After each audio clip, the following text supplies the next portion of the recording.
Stranger Things Season 5 didn't just bring back the Upside Down. It resurrected the 80s like a warning we ignored. Not neon, not nostalgia, a signal. Because while fans obsessed over monsters and theories, the real story was buried in the quiet things nobody noticed. A song playing in the background, a shirt someone shouldn't be wearing, an object that refuses to disappear. These aren't Easter eggs, they're messages. Fragments of a language the show uses to tell the truth before any character dares to say it. A truth about Hawkins, about its fate, and about what the world lost long before anyone realized it. So today, we're decoding the clues the story hid in plain sight and uncovering what the 80s were really trying to tell us. Let's begin. Stranger Things Season 5 doesn't use the 80s as decoration, it uses the 80s as a cipher. A secret system of cultural memory built from songs, brands, technology, and aesthetics designed to communicate fear, emotion, and transformation without dialogue. And one of the strongest examples is the moment when Holly Wheeler dances to Tiffany's "I Think We're Alone Now." I think we're alone now. To casual viewers, it's cute. A kid being goofy with a record player. But the song itself, released in 1987, isn't just bubblegum pop. It's about people trying to be alone together, away from the eyes of others who watch, follow, and interfere. A catchy melody masking a quiet paranoia. And that feeling, being observed, judged, exposed, echoes directly into the emotional climate of Season 5. Because Hawkins is not a town where people are alone. It's a town where everything is monitored, not by cameras, but by trauma and supernatural intelligence. Vecna doesn't spy with eyes, he spies through memory, fear, and regret. So when Holly dances without a care in the world, the moment becomes almost eerie. A joyful song about privacy, playing inside a story where privacy is impossible. Season 5 doesn't scream its themes at you. It whispers them through melody, mood, and cultural memory. Because the 80s in Stranger Things doesn't represent fun. It represents a desperate attempt to feel normal while the world collapses around you. Season 5 feels darker and more twisted for a reason. The Duffers built it on the DNA of 1980s horror, not nostalgia.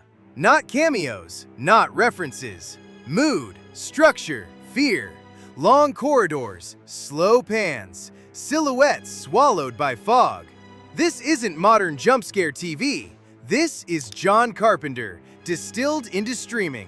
Silence as tension, stillness as threat. And nowhere is this clearer than Vecna. Season 5 doesn't treat him like a fantasy creature. It treats him like a slasher villain, a predator who doesn't attack randomly, but stalks, studies, and personalizes every kill. Like a Nightmare on Elm Street, the threat isn't physical first, it's psychological. Fear is the entry point, trauma is the weapon. And characters like Nancy carry this horror legacy without cheesy homage. She's the classic 80s survivor, not the final girl, but the cursed witness who carries knowledge nobody believes until it's too late. Even the cinematography obeys old rules. Dark spaces with no music. Flashlights cutting through grain. Breath louder than dialogue. Season 5 doesn't recreate 80s horror because it's retro. It recreates it because 80s horror was intimate. Fear didn't chase you, it waited for you to be alone with yourself.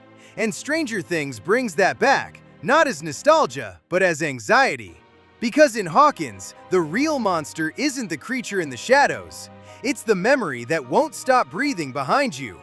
Monsters tell you they're dangerous. Objects don't. Objects pretend to be harmless. But in Stranger Things, objects are the most honest storytellers in the show. Because if you watch closely, you'll notice something strange. Things never disappear. They return, they linger, they wait. The clearest example is the Walkman. In Season 4, it saved Max's life, a physical barrier between her mind and annihilation. In Season 5, it reappears, quietly. Not as a heroic symbol, but as a relic of a battle that isn't over. The Walkman isn't nostalgia, it's insurance. A tool kept close because the characters know, consciously or not, that survival might require old weapons. And it's not the only thing that returns. Walkie-talkies, outdated, unreliable, analog, remain the only way these kids communicate during chaos. Not because they're hipster cool, but because they're the only technology that still works when the world breaks. Digital fails, analog survives. Even Dungeons & Dragons refuses to vanish. Dice, notebooks, campaign sheets, not props.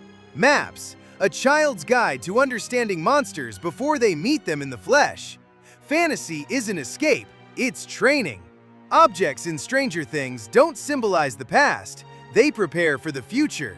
They stay close because the danger that required them never really ended. In Hawkins, nothing gets thrown away because everything might be needed again. Characters speak with dialogue, but in Stranger Things, they also speak with fabric, color, and silhouette. Costumes aren't outfits, they're emotional diagnostics. And Season 5 uses clothing to track one theme with terrifying consistency. Look at 11. Early seasons dressed her like a child, desperately trying to pass as normal. Soft colors, oversized fits, borrowed identities. But in Season 5, her wardrobe shifts into something colder, sharper, stripped down.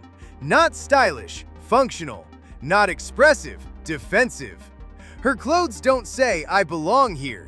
They say, "I'm preparing for something I might not survive." And that's the difference between a child and a weapon. Then there's Will. His clothing hasn't evolved like the others. His clothes barely change. Muted colors, familiar shapes, nothing new. It's not that he refuses to let go of the past, it's that the past refuses to let go of him. Even Steve, the accidental hero who became a guardian, wears outfits that look rugged, worn, practical. Clothes that understand responsibility, but not safety. His jackets don't match his confidence, they match his fear of losing another kid. And Max, once defined by color and movement, now exists in muted palettes and layered textures, not as style, but as armor. Her clothes look like she's protecting herself from being seen and from being remembered. What Stranger Things does with fabric is subtle but devastating. Characters may try to act normal, to joke, flirt, pretend they're fine, but their clothes tell a different story. Stranger Things isn't obsessed with the 80s because it loves the decade. It's obsessed with the 80s because it understands the decade's fear. The fear of losing innocence, losing control, and watching the world crumble faster than you can grow up. And Season 5 echoes that fear in every frame. The Upside Down isn't a monster dimension. It's a broken world hiding underneath a normal one. A reminder that safety is fragile, temporary, and often imagined. So all the retro objects, the Walkman, the bikes, the arcades, the D&D maps, aren't comfort pieces. They're evidence of a life before the collapse. Artifacts from a time when problems were smaller and monsters only existed in stories. Because the tragedy of Stranger Things isn't about who kills Vecna, it's about who survives long enough to remember who they used to be. 11 wasn't raised, she was weaponized. Will didn't stay young, he was trapped in childhood while everyone else escaped it. Max didn't retreat, she was silenced. And that's the final truth the show leaves behind. The monsters don't just threaten lives, they rewrite them. So when the story ends, the real victory won't be defeating darkness. It will be protecting whatever pieces of childhood didn't get taken along the way. Because in Hawkins, survival isn't about staying alive, it's about staying human.